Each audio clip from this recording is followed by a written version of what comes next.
শুভ শুভ সন্ধ্যা। কামারশালায় cinema যাপন থেকে আপনাদের সবাইকে স্বাগত জানাচ্ছি। যারা এই লাইভটা দেখছেন কিংবা পরে যারা দেখবেন হয়তো রেকর্ডেড প্রোগ্রামটা, তাদের সবাইকেই হচ্ছে স্বাগত জানাচ্ছি আজকের লাইভে।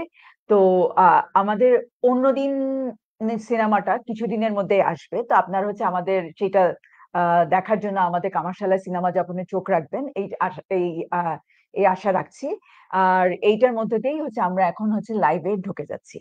তো আজকে লাইভে আমার সাথে আছে আমাদের বিশেষ একজন অতিথি আছেন। তার নাম হচ্ছে সাইকা ইকবাল মেঘনা। উনি হচ্ছে একাধারে একজন স্থপতি এবং হচ্ছে স্থাপত্য পড়ানো ব্র্যাক বিশ্ববিদ্যালয়। মেঘনা পড়াশোনা করেছে বাংলাদেশ প্রকৌশল বিশ্ববিদ্যালয় থেকে এবং পরে হচ্ছে মাস্টার্স করেছে institute of advance architecture of ক্যাটালোনিয়া, Spain থেকে। ওর যে একটা কাজ হচ্ছে জেবুন্নেসা মসজিদ, সেইটা হচ্ছে যে গার্মেন্টস ওয়ার্কারদের বা আরএমজি ওয়ার্কারদের জন্য একটা কাজ আশুলিয়াতে, জামগড়াতে। সো এই প্রজেক্টটা হচ্ছে জাস্ট অনেকেই হয়তো দেখে থাকবেন যে এটা Time's list of world's greatest places 2025-এ এটা জায়গা করে নিয়েছে। বাংলাদেশের কোনো ল্যান্ডমার্কের জন্য আসলে এইটা প্রথম একটা প্রাপ্তি। তার বাইরেও হচ্ছে দেশে বিদেশে নানান রকম পুরস্কার পেয়েছে, যেমন দেশের সর্বোচ্চ আর্কিটেকচারের যে বা স্থাপত্যের যে পুরস্কারটা দেওয়া হয় আইবি অ্যাওয়ার্ড, সেটা পেয়েছে। JK architect of the year award পেয়েছে, আর্কেশিয়া অ্যাওয়ার্ড পেয়েছে। এবং তার বাইরেও হচ্ছে যেমন ডেজিন অ্যাওয়ার্ডের জন্য যে 5টা শর্টলিস্টেড প্রজেক্ট ছিল, তার মধ্যে ওর একটা প্রজেক্ট ছিল। তো আমরা হচ্ছে যে এখন মেঘনার কাছ থেকেই ওর এই গল্পগুলো শুনবো। তো মেঘনা, তোমার তাহলে হচ্ছে শুরুটা কোত্থেকে করব? আমার মনে হয় যে তোমার একদম ছোটবেলা থেকে যদি গল্পটা শুরু করি, তুমি যদি বাচ্চাকাল অনেক মজার মজার গল্প বলছিলে আমাকে, বাচ্চাকাল ওখান থেকে যদি একটু আচ্ছা। শুরু করো। হ্যাঁ, মানে আমি মনে করি যে একটা মানুষ যেকোনো মানুষেরই বেড়ে ওঠাটা তার জন্য খুব ইম্পোর্টেন্ট, যে সে পরে যখন কাজ করছে সেটা আসলে তার জার্নিটা তো একদম শুরু থেকেই শুরু হয় হুম, ছোটবেলা থেকে এবং কি পরিবেশে সে আ বড় হলো এবং কি পরিবেশে বড় হলো সেটাও শুধুমাত্র ম্যাটার করে না। কারণ ওই হুম, একই পরিবেশে তো আমরা সব ভাই-বোনই বড় হয়েছি। তো একেকজন তো আবার একেক রকম, হ্যাঁ? তো অনেকগুলা নিশ্চয়ই ক্যাটালিস্ট থাকে। আ যেমন আমি মিডল চাইল্ড সিনড্রোম আমি মানে আমরা ৩ বোন। ৩ বোনের মধ্যে আমি মেজো। আ আমার বাবা ছিলেন আর্টিস্ট, মা ছিলেন গৃহিণী। আ আমরা খুব মধ্যবিত্ত একটা পরিবারে বড় হয়েছি এবং আর্টিস্ট হিসেবে আমার বাবা আ অলওয়েজ স্ট্রাগল করেছে, অলওয়েজ। সো আ ছোটবেলায় আসলে আমরা কখনো খুব চরম দারিদ্র্যের মুখও দেখেছি। হ্যাঁ? মানে স্ট্রাগল কি বলবো ওটা? আ একজন আর্টিস্টের মানে এখন তো আসলে আমি মনে করি যে ক্রিয়েটিভদের জন্য তাও অনেকটা জগৎ আসলে ওপেন। বাট ওই সময়টা খুব সহজ ছিল না।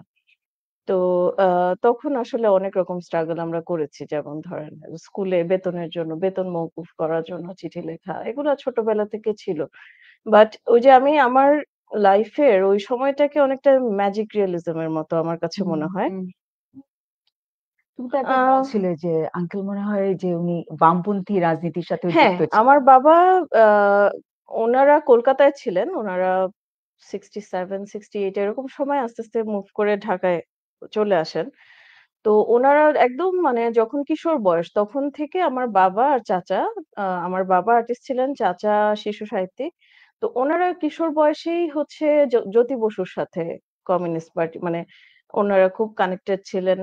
আম পশ্চিমবঙ্গের এই যে মানে নারায়ণ গঙ্গোপাধ্যায় বা ওখানকার যে ওই সময়কার যে আর্টিস্ট, সাহিত্যিক তাদের হুম, সাথে খুব ক্লোজ নিট একটা রিলেশন ছিল।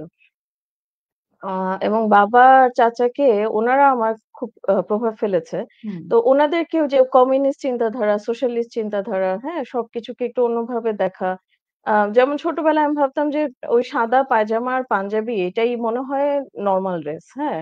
পরে আস্তে বুঝলাম না এটা সবাই পড়ে না। এটা কেউ পড়ে। আ বাবার সবসময় কাঁধে একটা ঝোলা ব্যাগ ছিল। আম আমার মনে আছে যে আ ওই যে রাতে আমরা সলিমুল্লাহ রোডের ওই যে শেয়ার্ড ওয়ালের বাসাগুলায় থাকতাম। তো আর্কিটেকচারালি আমি এখন চিন্তা করি যে এত সুন্দর স্পেস বাট ওই সময় তো আসলে ছবিও তোলা হুম, হয় নাই, হুম, কখনো ডকুমেন্টেশন ও হয় নাই। বাট ইট হ্যাড ওই যে লেয়ার্ড বড় টেরাস, তারপরে আবার হচ্ছে ছোট ব্যালকনি, হুম, তারপরে হুম, হচ্ছে নিচের কোর্টইয়ার্ড এর সাথে রিলেশন। পাশের বাসার ছাদের সাথে রিলেশন, হ্যাঁ? তো এই মজাগুলা ছিল। আ রাতের বেলা কারেন্ট চলে গেলে আমার আব্বা হচ্ছে আ ওই বাইরে বড় বারান্দায় ওখানে শুয়ে থাকতেন আ পাটি বিছিয়ে। তারপরে উনার একটা শখ ছিল গ্রামোফোনে গান শোনা। আমাদের আচ্ছা। মানে উনার হচ্ছে প্রচুর রেকর্ডের কালেকশন। মানে ওগুলা এখন বাক্সবন্দী হয়ে পড়ে আছে আমাদের কাছে। বাট আ অনেক রেকর্ডের কালেকশন। তো ওই গ্রামোফোনের গান শুনতেন, হ্যাঁ? আ তারপরে জ্যোৎস্না রাতে তো ছাদে পাটি আচ্ছা। বিছায় গান শোনা। তারপর বৃষ্টি হচ্ছে, বাবা ছবি আঁকছেন, হ্যাঁ? বারান্দায় বড় মানে ওই ভিউ গুলো আমার এখনো চোখে ভাসে যে আমি পিছনের জানালা দিয়ে দেখছি বড় একটা বারান্দা, বাবা ছবি আঁকছেন, ওপাশে হচ্ছে রাস্তা দেখা যাচ্ছে, তারও ওপাশে আকাশ। এই যে একটা ভিউ, আ এই ভিউ গুলা ঠিক মানে এখন বুঝি যে এটা সবাই দেখে না ছোটবেলায়, হ্যাঁ? তো আমরা দেখতাম। তোমার তাহলে আ সেক্ষেত্রে হচ্ছে যে তুমি তো হচ্ছে যে যেহেতু হুম। আ আর আর্টিস্ট ছিলেন আঙ্কেল। তো হ্যাঁ, সেদিক থেকে হচ্ছে তুমি ছবি আঁকাও নিশ্চয়ই ছোটবেলা থেকেই তোমাদের ছোটবেলা থেকে চর্চা ছিল। খুব মানে আমাদের সমস্যাটা হচ্ছে যে আমরা খুব আ ইয়ে করি নাই। কখনো খুব কেয়ারফুলি কিছু শিখি নাই। এটা একটা আমার এখন দুঃখ হয় যে কেন আরো ধরে শিখলাম না, হ্যাঁ? আর আমার বাবা একটু খামখেয়ালি ছিল। আমাদের খুব ধরে শিখান নাই কখনো। আম ও তোরা বুঝবি না। আমরা কিছু জিজ্ঞেস করলে তোরা বুঝবি না। এরকম একটা ইয়ে ছিল। তো আব্বু চলে গেলে ওর ওই রংগুলা নিয়ে আমার একটা জিনিস খুব মনে আছে যে আমি আব্বুর প্যাস্টেল গুলা সব দামি প্যাস্টেল গুলা আব্বু বাসায় না থাকলে বারান্দার ফ্লোরে ঘষতাম। তো ঘষে আ অনেকগুলা কালার মিলায় যে ইয়েটা হয় মিক্সচার অফ মানে যে টেক্সচার টা ওটা আমার খুব ভাল লাগতো। তো ওইটা আমি খুব করতাম। তাহলে এখন পরে দেখি হচ্ছে আমার মেয়েও স্থাপত্যে সেটা পড়ার করে। চিন্তাটা কখন আসলো বা কেন আম কিভাবে আসলো? স্থাপত্যে পড়ার চিন্তা মানে আমার একটা তো ইন্টারেস্ট ছিল যে আর্ট হুম। আর্টে পড়বো। কারণ ছবি আঁকতাম ছোটবেলা থেকেই নরমালি আঁকতাম। মানে আমরা সব বোনরাই ভালো আঁকি। মানে নরমালি হাত আঁকার হাতটা ভালো। এটা আসলে আমাদের কাজিনদেরও অনেকে খুব ভালো আঁকে। কারণ আমার বড় চাচাও ভালো আঁকতেন। তো এটা ফ্যামিলিতে আছে আরকি। তো আ উনি ডক্টর ছিলেন বড় চাচা বাট খুব সুন্দর আঁকতেন। ফটোগ্রাফি করতেন। সো এই ক্রিয়েটিভ একটা ইয়ে সবসময় ছিল। তো যখন পড়বো, কি পড়বো মানে এত চিন্তা করি নাই অনেকদিন থেকে। আমার যেমন ছোটবেলায় একবার ফ্যাশন ডিজাইনার হওয়ার খুব ইচ্ছা ছিল। হ্যাঁ? মানে আচ্ছা। আমি ফ্যাশন ডিজাইনার হবো। কারণ আমার খুব ভালো লাগে। মানে আমি এখনো এই যে আমি সব্যসাচীকে কেন দেখি ও আ ফ্যাশন নিয়ে কথা বলে অনেক। ওর এনালাইসিস গুলা খুব সুন্দর। এজন্য খুব ভালো লাগে। আমি খুব ফলো করি। বাবার একটা খুব সুন্দর Vogue একটা পুরা কালেকশন ছিল এরকম মোটা। তো আচ্ছা। ওইটা আমার খুব প্রিয় বই ভোগ ছিল। মানে আমি ভোগ দেখতাম। ম্যাগাজিনের। ওইটা ম্যাগাজিন না, ওইটা হচ্ছে ওদের একটা কোনো বিশেষ সংখ্যা। আচ্ছা, এত ওকে। মোটা। সানন্দা খুব ফলো করতাম। অপর্ণা সেনের সম্পাদকীয় মানে ওটার জন্য ওয়েট করতাম, হ্যাঁ? তো ওগুলা খুব আমার কাছে মনে হয় যে খুব ফরমেটিভ। পারফিউম নিয়ে লেখা বের হতো ওগুলা পড়তাম। খুব সুন্দর, সুন্দর লেখা ছিল ওই সময়। তো এইগুলো মানে একটা ক্রিয়েটিভ আর্জ অলওয়েজ ছিল। তো যখন কিসে ভর্তি হবি যখন জিজ্ঞেস করল বললাম যে আচ্ছা আর্ট কলেজ, হ্যাঁ? তো আব্বা তখন বলল যে, "না, এই স্ট্রাগল এর মধ্যে দিয়ে আমি গেছি তুই পারবি না তোমাদেরকে এগুলা আনা যাবে হ্যাঁ, না। এরকম আর খুব ফিল্ডটা খুব ইজি না। আ তুই একটা কাজ কর আর্কিটেকচার এ দিয়ে দেখ।" আচ্ছা, আমার কাজিন উনি হচ্ছে সার্গ ফোসাদ্দের ব্যাচ মানে খুব সিনিয়র। উনিও আর্কিটেকচার এ চান্স পেয়েছিলেন। আমার ২-৩ জন কাজিন আছে, সুফি ভাই ওনারাও। তো তখন বাবা বললেন যে, "ওটাও ক্রিয়েটিভ বাট তোর সাথে, সাথে পড়াশোনাও আছে। ওখানে বুয়েটের ওখানে পরিবেশটাও তুই ওখানে চেষ্টা কর।" মানে শিল্পের সাথে, সাথে অর্থেরও হ্যাঁ, একটা যোগান হবে হ্যাঁ, আরকি বলে। একদম এটা উনার ধারণা ছিল। এরকম। আসলে বাবা ছোটবেলা থেকে আমাদের মানে চেয়েছে যে যেকোনো একজন গায়িকা হই। মানে আচ্ছা। উনার চাওয়ার মধ্যেই একটাই ছিল যে গায়িকা হই। আদারওয়াইজ আর যে কেউ যা কি হও হয়েছে তোমরা কেউ গায়িকা? হই নাই। হ্যাঁ? আচ্ছা। এটা মানে এখন খারাপ লাগে যে কেন গানটা শিখলাম না। তো যাই হোক তো পরে বলল যে, "আচ্ছা আর্কিটেকচার এর পরীক্ষা দে।" তো পরীক্ষা দিলাম হয়ে গেল। মানে আ আর্কিটেকচার পড়াশোনাটা বা ওই সময়কার সময়টাকে যদি একটু বলো যে তোমরা আহ ২০০০ কততে ক্লাস শুরু করলে? আমরা ২০০১ এ এইচএসসি দিলাম। আচ্ছা, ২০০২ থেকে আমাদের ক্লাস ক্লাস শুরু শুরু হলো। হলো। ২ তাহলে এর ওই এপ্রিল। সময়টা তোমার উম ওই আর্কিটেকচার আর্কিটেকচার এর স্থাপত্য জার্নি পড়ার সময়টা বা জার্নিটার ১ম একটু কনফিউজ তো থাকি আমরা ফার্স্ট হুম, ইয়ারে যে কোনটা আর্কিটেকচার, হ্যাঁ? বাট আমি খুবই প্যাশনেটলি কাজ করতাম।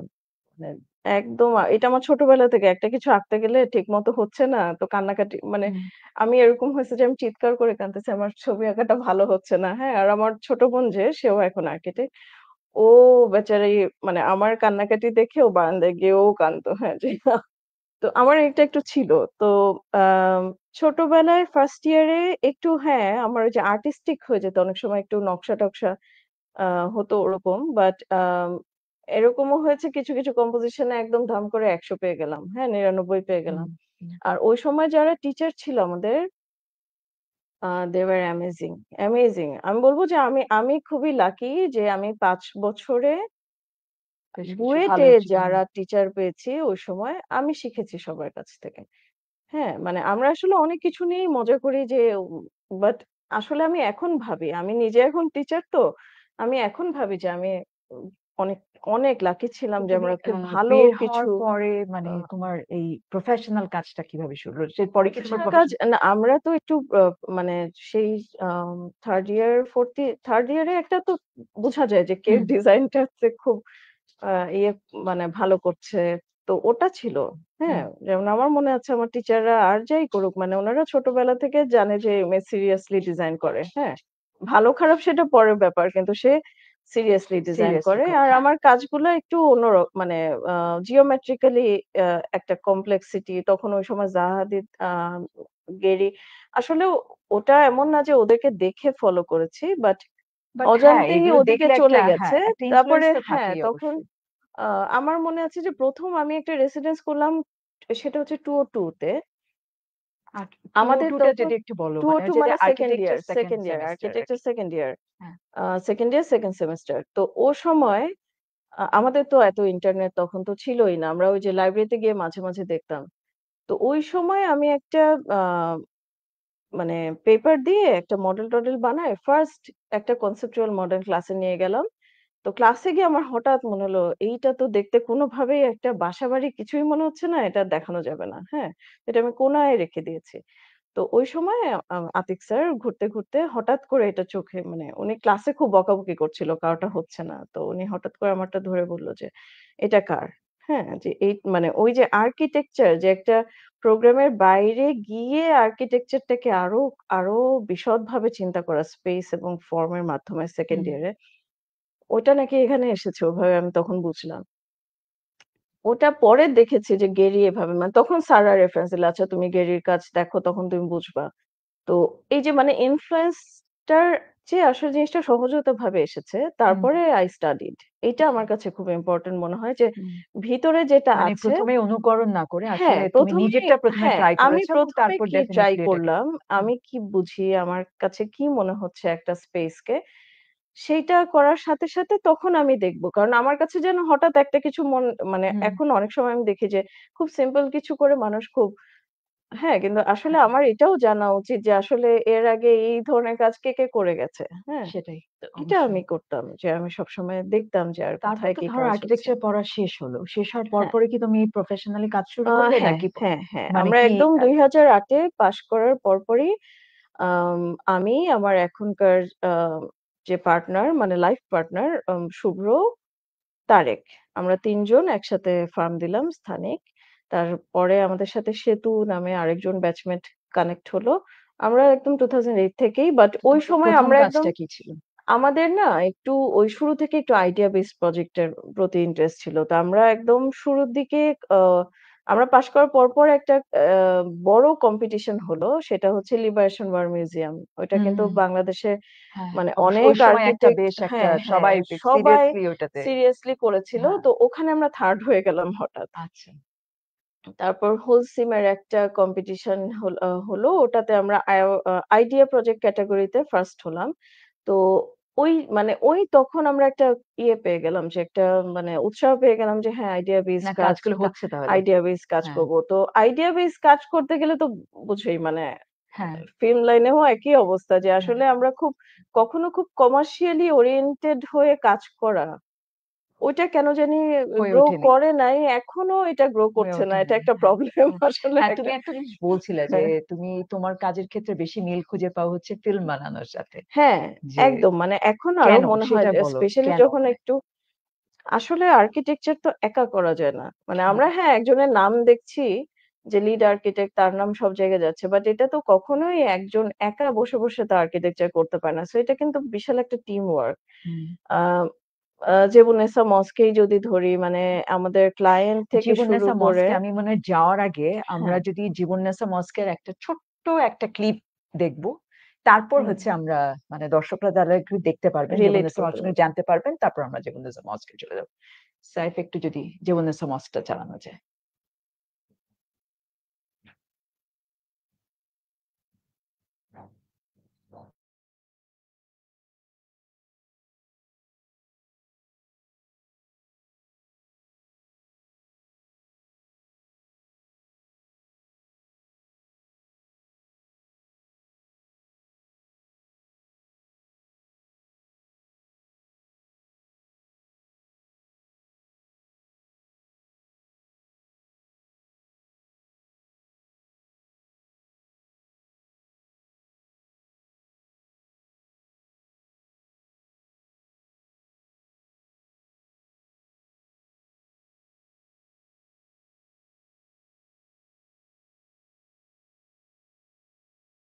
একটা কিউ পেয়ে হুম, যাব। হুম।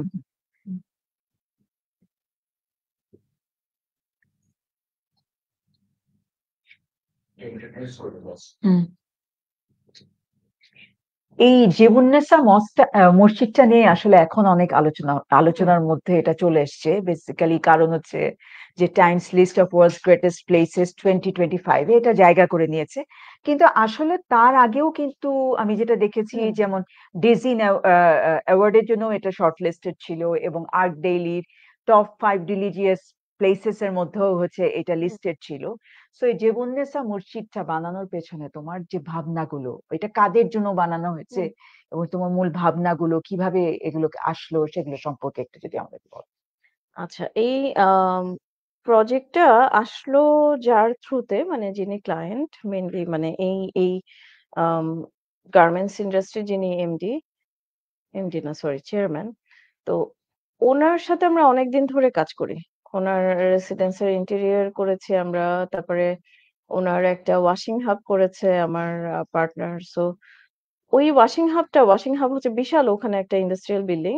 বাট ওটাও আমরা খুব গ্রিন টেরাস বা গার্ডেন এগুলোর মাধ্যমে করেছি। আমরা সবসময় ল্যান্ডস্কেপটাকে ইন্টিগ্রেট করি আমাদের প্রজেক্টের সাথে।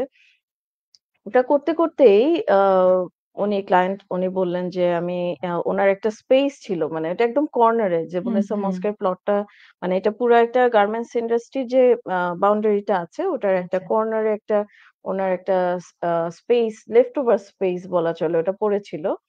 তো ওখানে অনেক ডাক-টাক মানে অনেক কিছু ছড়ানো-ছিটানো, আচ্ছা। হ্যাঁ? তো হুম, উনি একদিন বললেন যে, "আমার এই জায়গাটা পড়ে আছে। আম এই জায়গাটাকে আমি কিভাবে একটা ওয়েল বিইং মানে ওয়ার্কারদের জন্য এখানে কিছু করতে চাই।" হ্যাঁ? আচ্ছা। ওইটা চারপাশে বিল্ডিং-টিল্ডিং এর মাঝখানে একটা জায়গা ছাড়া ওটা ওখানে কি করা যায়? আ আর আরেকটা উনি ইম্পোর্টেন্ট কথা বললেন যে, আমার আম মানে এই গার্মেন্টস ইন্ডাস্ট্রির জাস্ট বাইরেই যে সুন্দর একটা ওয়াটার বডি আছে, হুম, যেটা হুম। আশুলিয়ার একদম অরিজিনাল যে লোল্যান্ড গুলা ছিল আচ্ছা, ছোট, আচ্ছা। ওইটার মধ্যে মানে একটা ন্যাচারালি একটা আশুলিয়া তো জায়গা। আগে হ্যাঁ, হ্যাঁ, এখনো তো গেলে কিছু এরকম অবশ্যই দেখা যায়। কিছুটা ভরাট তো করা একটা এখন তো জায়গা। ভরাট করতে সব ইয়েগুলো হয়ে গেছে। তো ওখানে একটা এরকম বড় একটা লেক বা পুকুর, বড় একটা কমিউনিটি পুকুর আছে। একদম জাস্ট হচ্ছে ওই মানে ওয়েস্টে, হ্যাঁ? হুম, পশ্চিমে। হুম। তো উনি বলছিলেন যে, "আমার ওয়ার্কাররা তো এটা দেখতে পারে না। হ্যাঁ? তো তাহলে আমি এমন করতে পারি কিনা যে, এই মসজিদে যখন যাবে এটা ওদের একটা বিশ্রামের জায়গা হবে এবং এখান থেকে ওরা এই ভিউটা পাবে।" তো এইটা আমার কাছে খুব স্ট্রাইক করেছে যে, একজন ক্লায়েন্ট উনি মসজিদ বানাতে চায় এটা শোনা যায়। কিন্তু এত ডিপে গিয়ে একটা ওয়ার্কার ওখানে গিয়ে পানি দেখে শান্তি পাবে, এইটা তো মানে অন্যরকম। হুম, মানে আমরা ক্লায়েন্টদের কাছ থেকে এতটা পাই না। আমরা চিন্তা করি অ্যাজ এ আর্কিটেক্ট। তো এটা খুব ভালো লেগেছিল। তো এটা কনভারসেশন করে আমাদের মধ্যে আসলো এবং উনার যে ওয়াইফ আমরা সবাই একসাথেই বসলাম।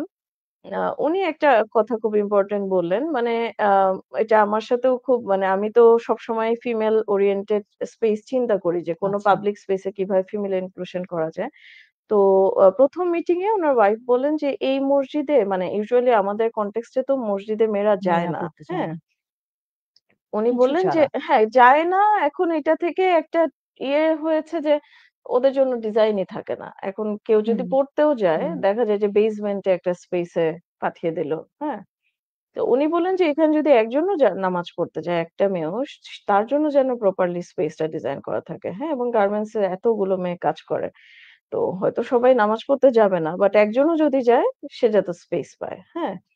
তো আমার as a architect, as a socialist, হ্যাঁ? বা আমি যেভাবে করে হিউম্যানিস্ট ওয়েতে চিন্তা করি, আমার কাছে সবসময় এটা গুরুত্বপূর্ণ নট অ্যাজ এ মানে একটা মসজিদে একটা মেয়ে গিয়ে নামাজ পড়বে এটা হয়তো ওইভাবে করে সাথেই হবে না বা নামাজ পড়াটা আমি মনে করি খুব পার্সোনাল। মানে হুম, এটা হুম, যে কেউ তো যেকোনো জায়গাতেই পড়তে পারে। বাট আমার কাছে যেটা মনে হয় যে ইনক্লুশন। হুম। হ্যাঁ? কারণ আমাদের দেশে একটা মানে ট্যাবু হয়ে গেছে না যে মানে না যেতে মনে হয় যে অনেক সময় গেলে যে না মেয়েরা ঢুকতে পারবে না। হ্যাঁ? হুম, এরকম আমারও হয়েছিল যে আমি একটা আ যখন আমি স্টুডেন্ট একটা মসজিদের কেস স্টাডি করতে গেলাম। তো ওখানে হঠাৎ করে বলল যে মেয়েরা ঢুকতে মেয়েরা পারবে না। ঢুকতে পারবে না। হ্যাঁ? আমার ছেলের ফ্রেন্ডরা কিন্তু ঢুকে গেল কেস স্টাডি করতে। হুম, তারপরে আবার কিন্তু ইমাম বের হয়ে এসে বলল না আপনারা ঢুকতে পারবেন, ঢুকে দেখে আসেন। হ্যাঁ? দেখে হুম, চলে আসেন। তো এই যে ১ম এই আমাকে যে মানে ওখানে হুম। কে বানা করলো এতও আমার মনে নাই। সে কি হ্যাঁ। অথরিটির কেউ ছিল কিনা জাস্ট নাকি হয়তো র‍্যান্ডম কেউ একটা কেউ বলল। র‍্যান্ডম একজন বলে দিয়েছে। কিন্তু কারণ ইমাম এসে আমাদের আবার কিন্তু কিছুদিন হ্যাঁ, আগেও আমি রংপুরে গেলাম। ওখানে হুম, একটা মসজিদে হুম, হুম, মানে আমার নিজেরই আশ্চর্য লাগছে হুম, যে আমি পেছনে গিয়ে বসে থাকলাম। ওখানে কিন্তু তখন নামাজ হচ্ছিল, জামাত হুম, হচ্ছে। হুম, আমি পুরাটা সময় পেছনে বসে থাকলাম, হুম, মোবাইলে হুম, ছবি তুললাম হুম। এবং কোনো কিন্তু বাধা পাই নাই। তো বাধা নাই। আসলে তো মানে বাধা হ্যাঁ, থাকে। কেনই বা থাকবে, হ্যাঁ? মানে আ আমার তো ১ম এ একটু ভয় করছিল যে এখানে হ্যাঁ, নিশ্চয়ই মানে আমি এই যে ঢুকলে কি একটা বলবে? মানে এই হ্যাঁ। যে একটা আমাদের মধ্যে এই ব্যাপারটা আ তো এইটা আমার খুব মনে হয়েছে যে না হয়তো সংখ্যায় কম হবে ওনারা, খুব বেশি যাবে না। কিন্তু গেলেও সে যাতে একটা প্রপার স্পেস পায়। আরেকটা হচ্ছে যে মানে যেটা আসলে মসজিদের এসেনশিয়াল ক্যারেক্টারিস্টিক্স কি? মানে হুম, মসজিদ শুরু থেকে কিভাবে ছিল? একটা কমিউনিটি স্পেস। Community space. তো ৫ ওয়াক্ত নামাজ হবে কিন্তু তার বাইরে যে সময়টুকু, ওই সময়টুকু তো মানুষ ওটাকে কমিউনিটির কাজে ইউজ করবে। এটা এখন কাশেম ভাই, মেরিন আপা ওনাদের মসজিদেও আমরা দেখছি যে হুম, এটা হুম। ফিরে আসছে কিন্তু এবং এটা ছিল time to time always organically এভাবেই মসজিদ কাজ মানে করেছে। মসজিদের একটা মূল এটাই ছিল। একটা এভাবেই মসজিদ উদ্দেশ্যটাই কাজ এভাবে ছিল। করেছে। হ্যাঁ, এটা নতুন কিছু না। নতুন কিছু। তো এটাকেই আমরা এস্টাবলিশ করতে চেয়েছি। হ্যাঁ? যেমন ওখানে এখন কিন্তু ওরা মাঝে, মাঝেই মিটিং করে। মেয়েরা, ছেলেরা গার্মেন্টস এর যে মিটিং গুলা ওইটা হুম, ওই যে সামনে যে চত্বরটা মানে একটা স্টেপড একটা প্লাজা যেটা করেছি, ওখানে বসে মিটিং হচ্ছে। হ্যাঁ? তো আ তারপরে আমার মেয়ের সময় একটা দোয়া হলো। সেটা আমরা সবাই একসাথে ওই নিচের বড় স্পেস এ বসেই করেছি। ছেলে-মেয়ে নির্বিশেষে সবাই। হুম, সো হুম, তারপর কয়েকদিন আগে আমাদের একজন কলিগ গেল। উনি নন মুসলিম। উনি গিয়ে বললেন নন মুসলিম এবং ফিমেল আর্কিটেক্ট, নন মুসলিম। উনি গিয়ে বললেন যে, "মেঘনা এই ১ম আমি একটা মসজিদে ঢুকলাম।" হুম, হ্যাঁ, মানে এখন এই জিনিসগুলা এবং উনার ঢুকে উনি এত ভালো লেগেছে বলল যে, "আমি তো অজুর এই জায়গাটা থেকেই বের হতে হুম, পারছি না। হ্যাঁ, আমার হুম, এখানে বসে থাকতেই ভালো লাগছে।" হুম, তো হুম, আমার কাছে মনে হয় যে এটাই মানে একটা পাবলিক স্পেস, একটা civic space should be welcoming, it should be liberating. হ্যাঁ, হুম। এটা আ এনাবলিং মানে একটা অ্যাবসোলিউটলি, স্পেস হওয়া উচিত। অ্যাবসোলিউটলি। তো আমি ওভাবেই এখন চিন্তাটা করা। একটু একটা সেনসিটিভ একটু বলি। যেমন তোমার হ্যাঁ, কিছুদিন আগে আমি তোমার Facebook এ হুম, একটা লেখা পড়ছিলাম এই হুম, মসজিদটা নিয়ে। তুমি হচ্ছে যে এই সময় তুমি একটু আগে তোমার মেয়ের কথা হুম, বলছিলে এবং ওটা ছিল যে তুমি তো বলছিলে যে তুমি যখন মসজিদটা ডিজাইন করেছিলে ওই হুম, মুহূর্তে তুমি কনসিভ করেছিলে এবং হুম, তোমার ওই মেয়েটা তোমার একটা স্পিরিচুয়ালিটির কিছু দিক মানে তোমার ওই আমাকে খুব আ মানে স্পর্শ করছিল। আমরা সবাই আসলে খুব ইমোশনাল হয়ে গেছিলাম ব্যাপারটাতে। বাট হচ্ছে মানুষ তো জানে না। আমি জানি না এখন তোমাকে এটা আমি করে দিলাম নাকি মন খারাপ করে দিচ্ছি নাকি। বাট আমার মনে হয় যে এই যে আর্টিস্টের যে ভেতরের যে একটা যে তোমার যে জার্নিটা তুমি করছো, এই জিনিসটা আসলে সবাই তো সবসময় জানে না। তো তুমি যদি একটু বলো যদি মানে আহ আমার বলাটা কি আমার মনে হচ্ছে যে একটু আমার নিজের এটা বলতে আসলে খুব কষ্ট লাগছে যে মেঘনা ওর একটা মেয়ে আছে শ্যামা আর ওর দ্বিতীয় আরেকটা মেয়ে হয়েছিল বাট সামহাউ ওকে আমরা ধরে রাখতে পারি নাই এই পৃথিবীতে। তো ওর ওই লেখাটার মধ্যে ওই ব্যাপারটাই এসছিল যে ওর ডিজাইন করার সময় ওই মেয়েটা ওর সাথে ছিল এবং ওটাই ও হয়তো বলেছিল যে হয়তো পৃথিবীতে ওই পারপাসটা নিয়ে মানে যেটুকু সময় ছিল ওর জন্মটাই হয়তো উদ্দেশ্যটাই ছিল যে এই মসজিদটা এবং ডিজাইনটাকে কিভাবে মানে আমি সরি বাট তোমার ওই লেখাটা আমাকে খুবই স্পর্শ করেছিল। কারণ আসলেও তুমি একটা বলছিলে যে একটা ডিভাইন একটা কিছু তোমার মধ্যে ছিল। তুমি যদি না চাও কথা বলতে দ্যাটস অলসো ওকে। আমরা পরেরটাতে চলে যেতে পারি।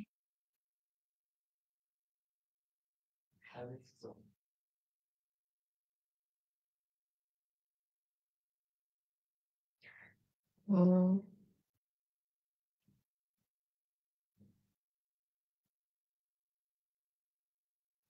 জানি না এটাকে কি বলবো। আহ মসজিদটা আমরা শুরু করলাম ডিজাইন ২০১৯ এর শেষের দিকে। হুম, ২০২০ ফেব্রুয়ারি ওরকম সময় তো কোভিড লকডাউন হয়ে গেল। তো ডিজাইন চলছিল। কোভিড এর মাঝখানেই কনস্ট্রাকশনটা শুরু হয়।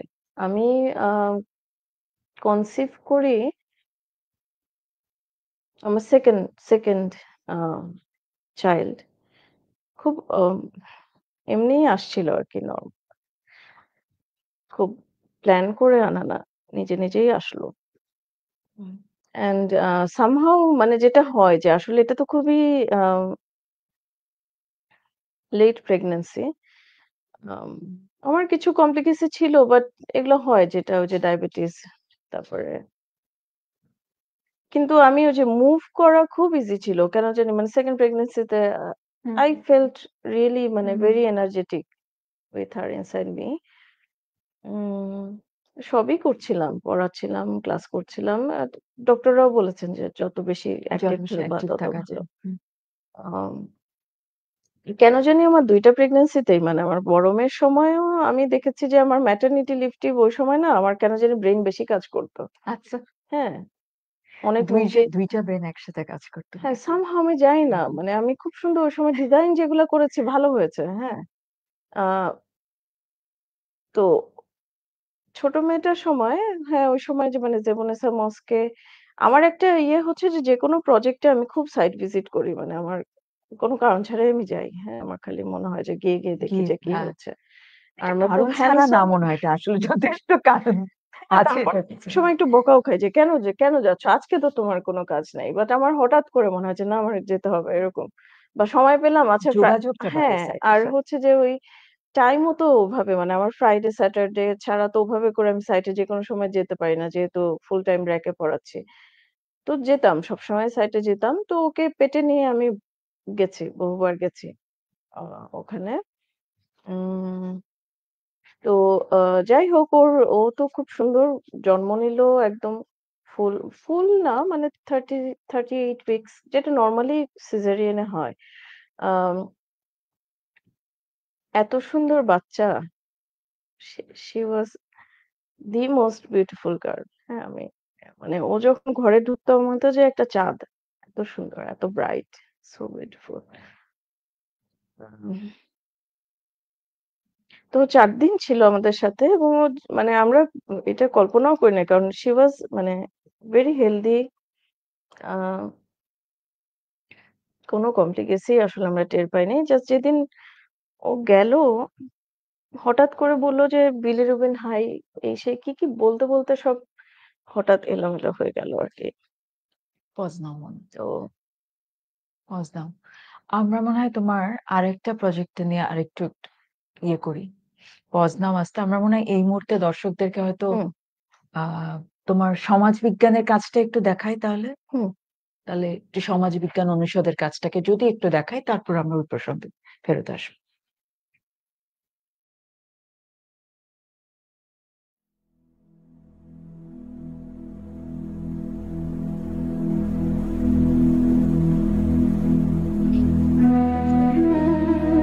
ও আচ্ছা। হুম। এইটা আমি সেদিন এইটার পাশ দিয়ে যাওয়া হয়েছে। গিয়ে বসা হয় নাই কখনো। মজা করে রাখে। হ্যাঁ, তাই মনে হয় সেদিন দেখলাম। তোমার মধ্যে মেইনটেইন করে কয়েকবার অনেকেই প্রবলেম হচ্ছে মেইনটেইন করে।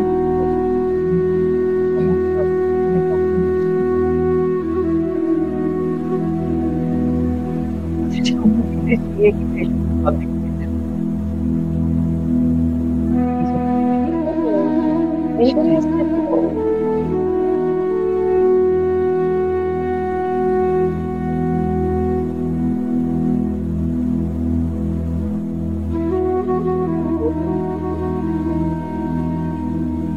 মানে এইটা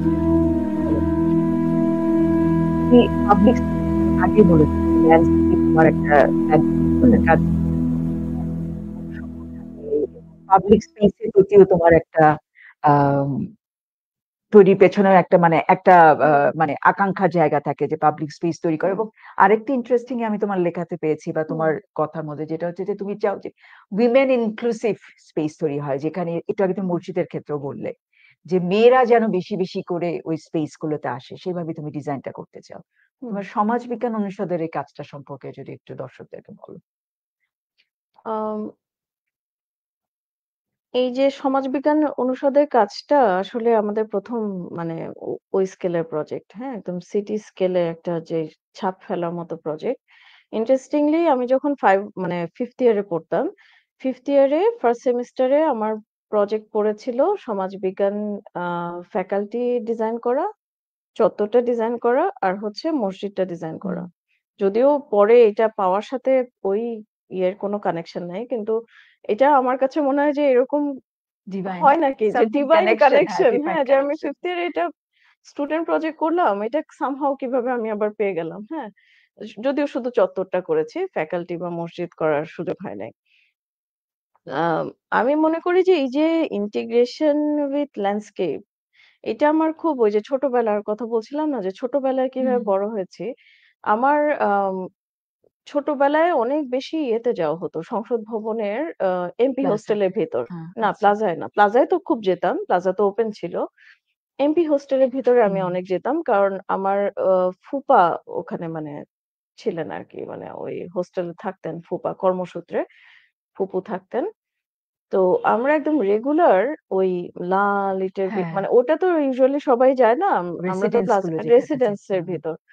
তো আ এবং ওখানে আমরা লুকাচুরি খেলতাম বাচ্চারা। তো ওখানে আমার মনে আছে যে আমি হঠাৎ একেকটা স্পেস আবিষ্কার করেছি। আমার এখনো মনে আছে যে আমি হঠাৎ করে গিয়ে হঠাৎ একটা এরকম বড় সার্কেলের কাছে চলে গেলাম, হ্যাঁ? তারপরে আমার মনে আছে যে আ পানির জাস্ট পাশে তো হোস্টেল হুম, হুম। গুলা। তো আমরা অনেক সময় এটা এখন শুনলে মানে এখন চিন্তা করলে মনে হয় যে ড্রিম এর মতো। মানে আমরা একদিন এরকম আছে যে বড়শি দিয়ে মাছ ধরেছি। আচ্ছা, ছোট, ওই ছোট। লেকে?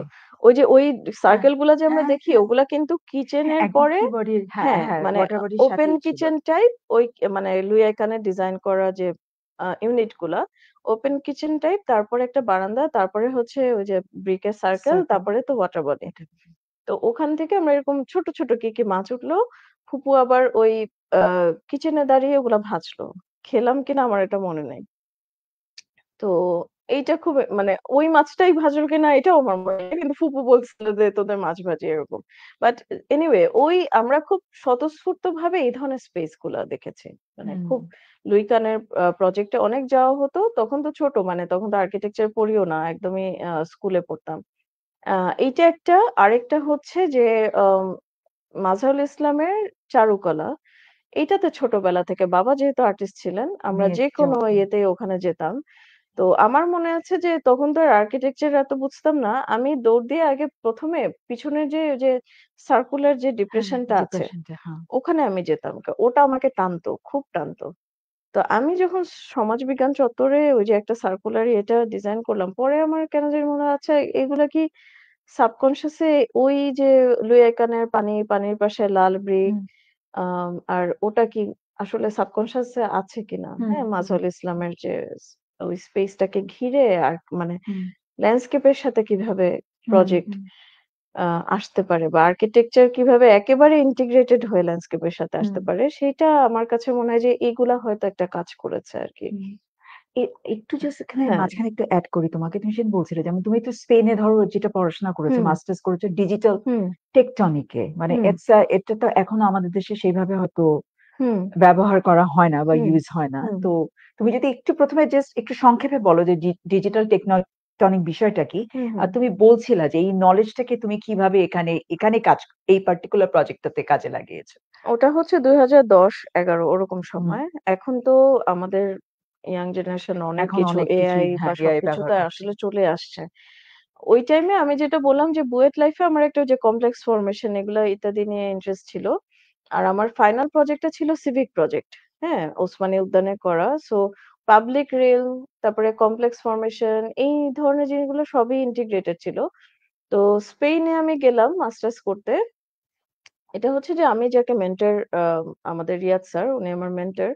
তো উনি আমাকে বলেছিলেন যে, "স্পেনে যেতে পারো। ওখানে হচ্ছে মানুষরা মানে আ inherently হচ্ছে খুব ক্রিয়েটিভ। হ্যাঁ? এবং ওখানে স্পেস দেখো, তুমি নেচার দেখো, আর্কিটেকচার দেখো সবকিছু তুমি এমনিই পাবা।" হ্যাঁ? তো ওরকম আমি এপ্লাই করলাম, স্পেনে গেলাম। তো ওখানে ডিজিটাল টেকটনিক্স যে পড়ালো সে মানে মেইন যে হেড ছিল স্টুডিও লিড সে মার্তা মালে। তো ও হচ্ছে যে খুবই মানে ও খুব স্ট্রং একজন ওম্যান। মানে শি ওয়াজ ভেরি ইন্সপায়ারিং। হ্যাঁ? হুম, তো ওখানে পড়লাম এবং ডিজিটাল টেকটনিক্স হচ্ছে যে আ মানে কিভাবে কম্পিউটেশনাল ডিজাইন কে আমাদের স্টুডিও মানে মার্তার একটা মেইন ইয়ে ছিল যে কিভাবে একটা লো টেক স্পেস এ মানে ওখানে আমরা অনেক ইন্ডিয়ান অনেকজন ছিল। বাঙালি আমি একজনে ছিলাম। তো ও আমাদের বারবার বলত যে, "তুমি যদি তোমার দেশে ফিরে যাও তাহলে তুমি এটাকে কিভাবে করে কাজে কিভাবে লাগাবা?" ব্যবহার হ্যাঁ? করবে? সো এইটা একটা ইন্টারেস্টিং আমাদের একটা লার্নিং ছিল যে একটা কম্পিউটেশনাল ডিজাইন কে আমি কিভাবে কাস্টমাইজ করে একটা লো টেক স্পেস এ ইউস করতে পারি।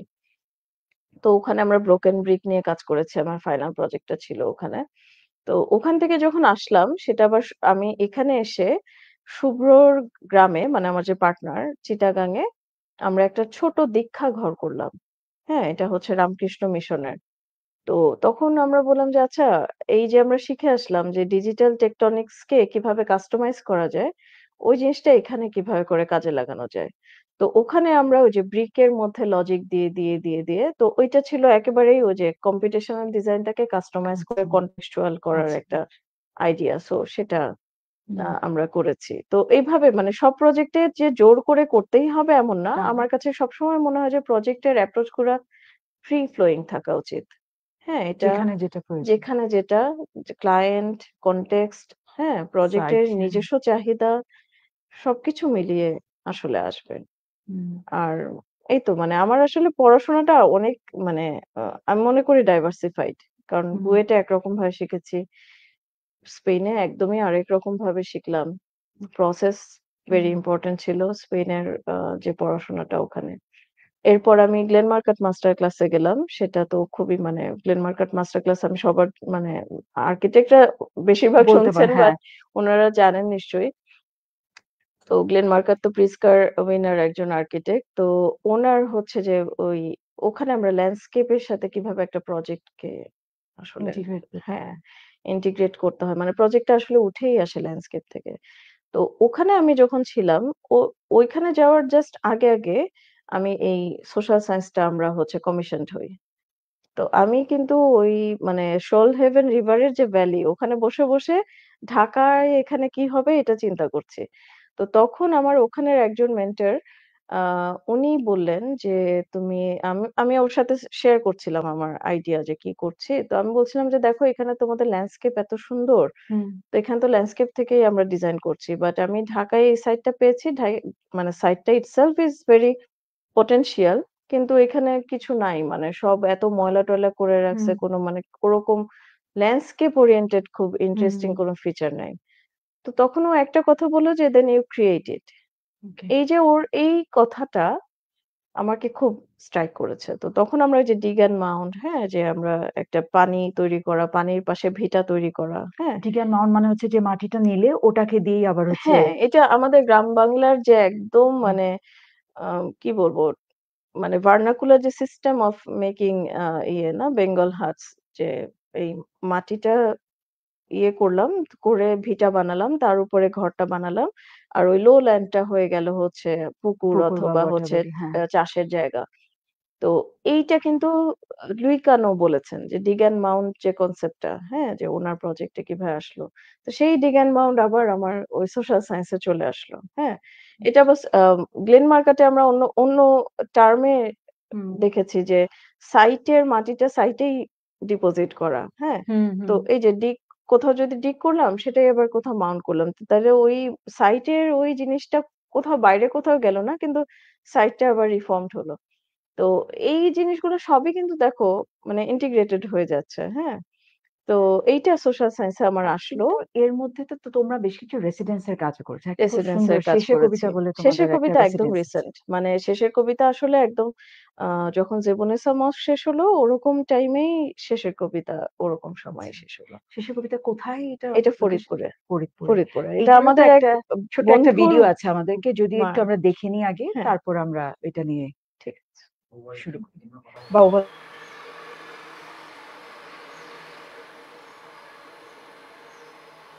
জায়গায় ছিল বা এটার হুম। কাজটা কি? এটা বেশ বড় জায়গা। এটা একটা মানে ফরিদপুরের মেইন আ শহরের মধ্যেই। আচ্ছা। হ্যাঁ? কাজটা পেয়েছি আমার এটা হচ্ছে আমার এক বন্ধুর মা। উনি হচ্ছে এখানে বোম্বে প্রফেসর এবং আ উনার মেয়ে দুজনই বাইরে থাকে। আর উনারা হচ্ছে যে এখানেই থাকবেন। মানে উনি নামটা উনিই দিয়েছেন। এখানে এসে মাস্টার্স করেছে। উনার এখানে উনি প্রায়ই যান মানে মেয়েদের পরবর্তীতে কাছে। উনি ফেরত গিয়েছেন বাড়িতে নাকি? উনি প্রায়ই আমেরিকায় মেয়েদের আচ্ছা। কাছে যান। বাট উনি এখানে এসেই থাকবেন মানে লাস্টে এরকম ভাবেই উনি বানিয়েছেন যে এটাই উনার শেষ এটাই শেষের ঠিকানা। কবিতা। হ্যাঁ? আর উনার মেয়েরা আসেন। প্রায় প্রতি বছরই আসেন। তো এরকম একটা চিন্তা যে ওই জেনারেশনটাকে আবার মানে যাতে রুটের সাথে কানেকশনটা থাকে হুম। আরকি। তো এইটা ওভাবে করে ডিজাইন করা মানে এটা মানে তোমার এবং স্পেশালি তোমার এখানেও দেখবেন ডিজাইন যে ওই যে করতে গিয়ে তোমার ল্যান্ডস্কেপের মানে আমরা সবসময় যেকোনো প্রজেক্টকে ওভারঅল যে ল্যান্ডস্কেপ এবং প্রজেক্টটা শুধু মানে একটা রেসিডেন্স তো খুব ইন্টেরিয়র বেসড হতে পারতো। বাট উনারাও হচ্ছে যে ওখানকার যে লোকাল আছে তাদের সাথে মানে আমি রিসেন্টলি গিয়ে থেকেছিলাম। তো দেখলাম যে ওনারা বসে আছেন বারান্দায়।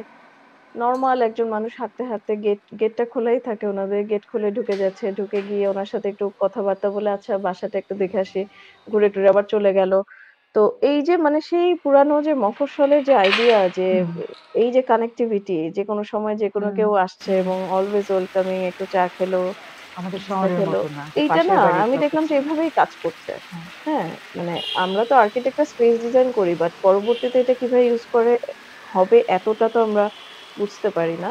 বাট এটার ওই যে আশেপাশের ল্যান্ডস্কেপ এর সাথে যে হুম, কানেক্টিভিটি, হ্যাঁ? কিভাবে আ ইন্টেরিয়র থেকে এক্সটেরিয়র এ আস্তে, আস্তে হুম, মিলে গেল এবং সেটার সাথে কিভাবে বাইরের মানুষজন ইন্টিগ্রেট হয়ে গেল, হুম, এটা খুব মজা লেগেছে এবার গিয়ে হুম, দেখতে। হুম। একই সাথে হচ্ছে তুমি যেমন আমাদের একটা হুম, আজকাল যেকোনো ইয়ের ক্ষেত্রেই তোমার ধরো সাস্টেইনেবিলিটি বা এই হুম, প্রশ্নগুলো তো অনেক চলে আসে। বাট হুম, আমি তোমার কাজের মধ্যে মোটামুটি সবগুলোর মধ্যে ওই ব্যাপারগুলোকে দেখতে পাচ্ছি যে একটা হুম, আ পরিবেশের সাথে, মানুষের সাথে, সমাজের সাথে, হুম। আশেপাশের সাথে একটা যোগাযোগ তৈরি করার একটা চেষ্টা আছে। আমার মনে হয় সেনসিবল যেকোনো আর্কিটেক্ট এটা চেষ্টা করেন। চেষ্টা করা উচিত। করেন মানে যারাই সেনসিবলি কাজ করেন এটা কিন্তু করেন আমার কাছে মনে হয়। মানে করা উচিত। হ্যাঁ, হুম। অবশ্যই। আরেকটা আমি একটা প্রশ্ন করি। যেমন হচ্ছে যে ধরো তুমি আর্কিটেকচার তুমি তো একদম প্র্যাকটিস করছো, আর্কিটেকচার হুম, পড়াচ্ছ। যদি আমরা যখন আর্কিটেকচার পড়ি, আমি হুম, ধরো আমরাও দেখেছি যে আমাদের কিন্তু ছেলে আর মেয়ের মধ্যে কিন্তু পড়াশোনার রেশিওটা প্রায় সমান কিন্তু। হুম। এখন কিন্তু আমাদের ব্র্যাকে কিন্তু প্র্যাকটিস মেয়ে বেশি হ্যাঁ, স্টুডেন্ট। সেটাই। এখন অনেক মেয়ে বেশি। মেয়ে এবং কিন্তু প্র্যাকটিস করার ক্ষেত্রে মেয়েরা বেশি সিনারিওটা কি? সিরিয়াসও কাজ করছে। মেয়েরা সব প্র্যাকটিসে ক্ষেত্রে বেশি সিরিয়াস। মেয়েদেরকে প্র্যাকটিস কাজ দিলে একটু প্র্যাকটিসে ঠকবে না। আমি এখন দেখছি যে অনেক মেয়ে অনেক অ্যাক্টিভ। আচ্ছা। আমি জানি না আপনাদের সময় মানে আপনাদের সাথে আমাদের গ্যাপ মনে হয় ৯-১০ না হ্যাঁ, এরকম তুমি একটা এরকম হাটে হাড়ি ভেঙে একটা দিচ্ছ বয়স নিয়ে। তুমি এটা মানে তো কোনো বয়সের ব্যাপার না মানে দশকের একটা গণনা দর্শকের আছে। একটা ১০ গ্যাপ আছে। বছর আগে হ্যাঁ, একরকম, ১০ বছর পরে একরকম। আমি আমার পরবর্তী যাদের দেখি তারা তো আমার থেকে আরো অনেক বেশি স্মার্ট। আমার কাছে মনে হয় স্মার্ট মানে তারা মোর ইন্টিগ্রেটেড উইথ মানে কি যেন অনেক কিছু ওরা বুঝে। আমি এখনো অনেক কিছু বুঝি না খুব তাড়াতাড়ি। তো আ হ্যাঁ, মেল ডমিনেটেড প্রফেশন যদি এটাকে বলা হয়, এটা not only for this context. না, হ্যাঁ। হ্যাঁ, এখন যেমন কিংবা ধরো শুধুমাত্র আমি কিন্তু স্থাপত্যের কথা বলছি না। হ্যাঁ, আমি কিন্তু আমাদের মিউজিক ইন্ডাস্ট্রি বলি, চলচ্চিত্র হ্যাঁ, বলি, যেকোনো সব ক্রিয়েটিভ জায়গাতেই কিন্তু লাইনে মোর অর আমরা লেস কিন্তু ক্রিয়েটিভ লাইনে দেখি যে কিন্তু আ হ্যাঁ, ছেলেদেরকেই বেশি দেখি না? হুম, at least as a four runner বা হুম, একদম মানে আইডিয়াল। এইটা মনে হয় একটা কারণ হতে পারে। একটা তো অবশ্যই সোশ্যাল, হ্যাঁ? হুম, যে আম ক্রিয়েটিভ যেকোনো কাজে তো অনেক মনোনিবেশ করা লাগে। অনেক। যেকোনো কাজে, হুম। হ্যাঁ? আমি একটা ডুবে যেতে মিউজিক হয়, ডুব দিতে হয়। ডুবে যেতে হয়। মেয়েদের সমাজ ব্যবস্থায় এটা বাংলাদেশে বলো আর স্পেনের একটা মা বলো আর আমেরিকান একটা মা বলো। সমাজ ব্যবস্থায় এই ডুব দেওয়াটা ডিফিকাল্ট। ডিফিকাল্ট। এটা আমি এখনো ফেস করি। যদিও আমার খুবই সাপোর্টিং আমার চারপাশের সবাই। স্টিল তোমাদের বায়োলজিক্যালি অনেক হ্যাঁ, সময় এটা সম্ভব হয় না। তোমার পার্টনারের কথাটা বারবার ঘুরে ফিরে আসছে। তো খুব তোমাদের হচ্ছে পার্টনারের আমার তোমাদের পার্টনার তো আমার বন্ধু। তো না তো মারামারি তোমাদের ঝগড়াঝাটি স্পেশাল সবই হয়। বিয়েটা হচ্ছে আমাদেরকে একটু বলো। দর্শকদেরকে বলো। আমাকে তো বলছো। স্পেশাল বিয়ে হ্যাঁ, মানে আমরা দুজন তো ২ রিলিজিয়ন এর। তো আমরা আসলে খুব মানে আমার কাছে যেটা বললাম যে আমি খুবই হিউম্যানিস্ট ওয়েতে মানে মানুষ মানুষ সবার উপরে মানুষই সত্য। তার উপরে আসলেই কিছু নাই। একদমই না। এখন হ্যাঁ, অবশ্যই পশু-পাখি, গাছপালা সব ইম্পোর্টেন্ট। কিন্তু মানুষকে মানুষ হিসাবে দেখা, হ্যাঁ? আমার মেয়ের আ স্কুলে আমি একটা ওদের ওখানে খুব সুন্দর, সুন্দর বাণী লিখে রাখে। ওখানে একটা লেখা ছিল আমাকে খুব দাগ কেটেছে। খুব সিম্পল একটা হুম, লেখা। "In a world where you can be anything, comma, be kind." তো এইটা বলছি কেন? যে আমরা দুজন ২ ধর্মের আমরা কখনো না মানে ও একটু চিন্তিত ছিল বাট আমার কাছে কখনো মনেই হয় নাই যে কেন এটা ব্যাপার হবে? হুম, মানে why? হ্যাঁ? আমার বাবারও কখনো কোনো সমস্যাই ছিল না। আমার মা তো খুব practising Muslim but open minded. তো আসলেও এখনো কোনো সমস্যা ওভাবে ফেস করি নাই।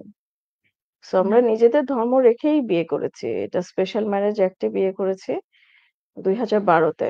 তখন আমরা ওই যে কপর্দক শূন্য না কি একটা বাংলা কথা আছে না? যে পকেটে একদমই পয়সা নাই। আমি স্পেন থেকে মাস্টার্স করে আসছি। স্পেনে যখন আমি পড়তে গেলাম তখনও আমার পয়সা নাই। আমি কোন রকমে মানে আ মানে ৫ ভাগের ১ ভাগ টাকা তখন আমার ছিল। কিন্তু আমার এই ফ্রেন্ড যে আমার বর মানে পরে আমরা বিয়ে করলাম, আ ও আমাকে বলল যে, "চিন্তা নাই তুমি যাও।"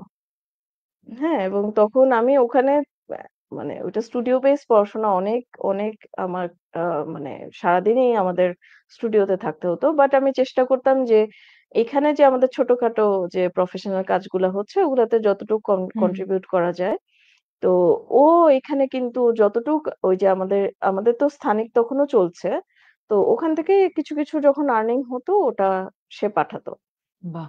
তারপরে আমরা খুবই সাপোর্টিভ। হ্যাঁ। হোলসিম যেটা পেলাম, ওইটাতে হঠাৎ করে আমরা একটা ৳৪,০০,০০০ র ইয়ে পেলাম। তো তখন আমার পার্টনাররা যে ছিলেন তারেক, আ সেতু, ওরাও সবাই মিলেই কিন্তু আমাকে ওই ৳৪,০০,০০০ আমি তখন কিন্তু ইউস করলাম। এটা এখন বলছি।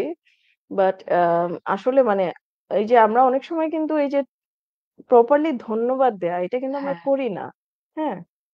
কিন্তু আসলেই মানে আমি এখন চিন্তা করি ৳৪,০০,০০০ এখন তো মানে নরমালি আমরা ইনকাম করছি। বাট ওই সময় মাই গড আমি চিন্তাই করতে পারি না যে আমি যে চলে গেলাম, এইটা আমার একটা এটা মানে খারাপ স্বভাব যাই হোক মানে আমি অনেক কিছু চিন্তা না করে অনেক কিছু শুরু করে দেই। একদিক হ্যাঁ? দিয়ে মানে ভালোই হয়েছে ব্যাপারগুলো। বেশি চিন্তা করলে জানি না হয়তো বাট আটকে যাওয়ার সম্ভাবনা আছে। হয়ে গেল এটা। হয়ে গেল। হ্যাঁ, তো এবং তোমার কখনো এই যে ক্রিয়েটিভ ব্লক হয় না? বা কোনো হ্যাঁ, সময় যে আনইন্সপায়ার্ড ফিল করো কখনো বা আম ক্রিয়েটিভ ব্লক হয়?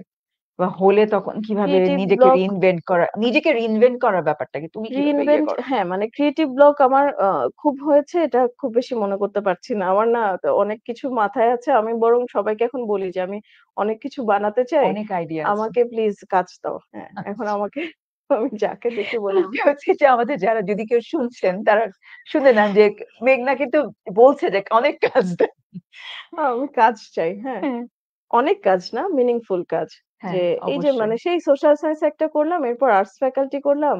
এরপর মনের মতো কাজ একটা করলাম যে আর্কেশিয়াতে এহসান ভাই মানে আমাদের হুম, অন্য যে সিনিয়র ওনাদের সাথে একসাথে এক্সিবিশন টিম হিসাবে একটা ব্যাম্বু প্যাভিলিয়ন করলাম। মনের মতো কাজ। হুম, মানে এর ছাড়া ছোটখাটো কাজ তো আছে। এরপর এই যে জেবুন্নেসা মস্ক। হ্যাঁ? হুম, এই মানে যেগুলো মিনিংফুল যেগুলো আসলে একটা লিগেসি তৈরি করতে পারে বা হুম, ইন্সপিরেশন তৈরি করতে পারে অথবা একটা শহরকে কিছু একটা দিতে হুম, পারে। হ্যাঁ? তো ওরকম কাজ খুব দরকার। তো অবশ্যই। ওইটা আমি মনে করি যে অবশ্যই। ওই মানে ক্রিয়েটিভ একটা ব্লকটা জনপদের পরিচিতি হ্যাঁ, বা সংস্কৃতি ধরে রাখার ক্ষেত্রে হ্যাঁ, স্থাপত্যের তো একটা বড় ধরনের খুব ভূমিকা এবং আছে। আমার মনে হয় যে আমি সো কন্ট্রিবিউট ওখানে করতে চাই। তো যেটা ক্রিয়েটিভ ব্লকের ব্যাপার ওটা খুব একটা ওরকম ফিল এখনো করি নাই। কিন্তু ওই যে রিইনভেন্ট ভালো। করা বা কখনো খুব ডাউন মনে করা বা ওরকম হয় যে হ্যাঁ, ডিজাইনের সুযোগ পাচ্ছি না। এত কাজের অন্য কাজের প্রেশার। আ ওই সময়ে আমার কাছে মনে হয় যে একটা পজ নে অনেক সময় পারি না পজ নিতে। বাট একদম একটা পজ যদি নেয়া যায়, হুম, বই পড়া আমার খুব ভালো লাগে। যেমন রিসেন্টলি আ ২ টা বই পড়লাম। এলিফ শাফাকের একদম একটানা পড়ছি। মানে আমি আবার পড়া শুরু করলে আবার থামতে পারি থামা না। যায় না। তো ওর ২ টা বই পড়লাম একটানা। এগুলো আমার খুব কাজে দেয়। মানে বই পড়া আমি খুব পছন্দ করি। আরেকটা হচ্ছে আমি একদম শেষের দিকে আমাদের অলমোস্ট লাইভে প্রায় আমরা কিন্তু অনেক অনেক কথা বলি। হ্যাঁ, কথা না বাট ইট ওয়াজ আনইন্টারাপ্টেড সুন্দর ইয়ে হয়েছে। হুম, তো আর্কিটেক্ট যদি না হতো অন্য কি হুম। হতো? আ এখন যেমন আমার বাগান করতে খুব ভালো লাগে। কিন্তু আমি আবার অলস, নিজে বাগান করি না। আমি হচ্ছে ওই যে জেফ্রি বাউয়ার মতো যে গাছটা এখান থেকে ওখানে সরাও এরকম, হ্যাঁ? তো বাগান করতে ভালো লাগে হয়তো আমি গার্ডেনার হতাম। আর আমার কনসিয়াসলি খুব ইচ্ছা ছিল ফ্যাশন ডিজাইনার হওয়ার। এখনো তো সময় আছে। চেষ্টা করে দেখতে কিন্তু পারো। আর্কিটেকচার করে আর ওটা আর্কিটেকচার এখন আমার ফার্স্ট প্যাশন। মানে এইটা ওকে, ছাড়া আমার মনে ওকে। হয় না খুব অন্য কিছুতে বেশি খুব ভালো শেষ লাগবে। একটা প্রশ্ন করব। সেটা হুম, হচ্ছে যেমন তুমি একটু আগে বলছিলে যে তোমার মেয়ের স্কুলের সামনে যে বি কাইন্ড। হুম, তো আর্টিস্টের কিন্তু একটা অন্যতম ইয়ে স্পেশালি হচ্ছে যে আমাদের যে একটা যে সময়টাতে আমরা যাচ্ছি বা একটা evolution এর মধ্যে দিয়ে তো আমরা পুরা সোসাইটি, সমাজ, দেশ একটা অন্যরকম একটা সময়ের হুম, মধ্যে হুম, দিয়ে হুম, যাচ্ছি। আমরা একটা অন্য দিনের অপেক্ষায় আছি। একটা হুম। অন্য সময়ের অপেক্ষায় আছি। তো সেই জায়গাটা থেকে তোমার যে আ মানে যে আর্কিটেক্ট এর যে তোমার ধরো কম্প্যাশন বা দরদ বা অ্যাকাউন্টেবিলিটি এই হুম। জায়গাটাকে তুমি একটা আর্কিটেক্ট না খালি একজন আর্টিস্ট বা এর জন্য এটাকে কিভাবে ডিফাইন করো? এটা তো একটা সুস্থ সমাজের জন্য একেবারে এসেনশিয়াল একটা বিষয়। কারণ একটা সমাজে মানে মানুষ তো খাচ্ছে, দাচ্ছে, ঘুমাচ্ছে। এরপরে যে উচ্চতর বিষয়গুলা যে একটা গান শোনা, একটা কবিতা পড়া, একটা গল্প পড়া, একটা মুভি দেখা, একটা সুন্দর শহরে বাস করা। তো সেটা কারা করছে? সেই ক্রিয়েটিভ মানুষগুলাই তো করছে। এটা ছাড়া তো আসলে মানুষ মনে হয় না থাকতে পারে। মানে পশুর সাথে মানুষের মানে ডিফারেন্সটাই তো ওখানে যে একটা মানুষ মনের কিন্তু আনন্দে আমাদের সবাই কি নাচলো। একই এটা পাচ্ছে এই সুবিধাটা? আহ পাচ্ছি না, পাচ্ছি না। কিন্তু ওখানেই অ্যাকাউন্টেবিলিটি আসে যে নিজে নিজের জায়গা থেকে একদম যদি সঠিক কাজটা করার চেষ্টা করি যে আমার কি করার কথা, সেটাতে আমি যদি সেনসিবলি কাজ করতে পারি। অনেক সময় না হয় না। মানে আমরা অনেক এই প্রেশার, ওই প্রেশার, এই চেষ্টাটা টাইম তো থাকতে হ্যাঁ, বা হয়। চেষ্টাটা হুম। সেনসিবলি কাজ করা, কাইন্ডনেস নিয়ে কাজ করা, অনেস্টি নিয়ে কাজ করা, ওটা যে যার জায়গা থেকে করলে এটা মানে পুরা সমাজ সমাজের জন্যই এটা দরকার আসলে। একটা সুস্থ সমাজের জন্য এটা দরকার। আমাদের মনে হয় এখন আমাদের সময় শেষ। আমাদের এখন তাহলে হচ্ছে বিদায় নিতে হবে। হুম। তার আগে যদি তুমি লাস্ট কিছু বলতে চাও, না আর আর কিছু কিছু বলতে বলতে চাই না। তাহলে আমরা আজকের জন্য বিদায় নিচ্ছি। বি কাইন্ড একটা এটাই বলতে বি চাই। কাইন্ড হ্যাঁ, আমরা একটা অন্য দিন, অন্য আমি সময়ের একটা একটা হ্যাঁ, স্বপ্ন দেখছি। চারপাশে যেখানে এত সবাই অস্থিরতা, এত মানে এই যে মব ক্রিসি কি দেখছি না এখন? এখন মনে হয় যে শান্ত হওয়া দরকার। সবাই সবাই একটু শান্ত হোক। শান্ত হোক। পৃথিবীটা একটু শান্ত হোক। কোভিড দিয়ে যেমন পৃথিবী বুঝালো যে তোমরা একটু পজ নাও। আসলে একটু পজ নিয়ে আসলে আমরা একটু সুন্দরভাবে কাজ করা উচিত। তাহলে এখানেই আমরা এটাই। শেষ করি। এরপরে আসলে আর কথার প্রয়োজন নেই। আমাদের আবারও দেখা হবে আগামী মাসে। আমরা ফেরত আসবো। আমাদের সাথে থাকবেন। ধন্যবাদ। শেষ? শেষ? মনে হয় শেষ।